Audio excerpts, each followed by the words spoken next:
আল্লাহর কসম করে বলতে পারবো যে আপনি একবার যদি চরমনায় আসেন আপনার জীবন পুরোই পাল্টে যাবে।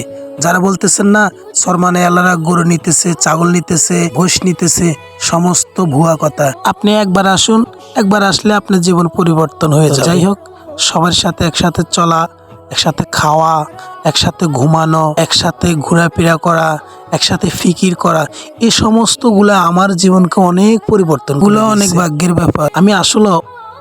আমি আসলে জীবনে ভাবতে পারি নাই আসলে যে চরমনায় এরকম শিক্ষা দেওয়া হয় মানুষকে, যে দিনের পথে, ইসলামের পথে এরকম শিক্ষা দিতে আমি আর কোথাও দেখিনি। তো যাই হোক, আজকে আমাদের পীর সাহেব আখেরি মোনাজাত দিবে। আখেরি মোনাজাত দেওয়ার পরে আমরা আস্তে আস্তে বাড়ি ফিরবো, ইনশাল্লাহ সবাই দেখতেছেন। তো আখেরি মোনাজাত শেষ করে আমরা লঞ্চে উঠে গেলাম, ইনশাল্লাহ আস্তে ধীরে রওনা দিতেছি। সবাই আমাদের জন্য দোয়া করবেন, আল্লাহ পাক আমাদেরকে যেন কবুল করে, চরমনাইকেও যেন কবুল।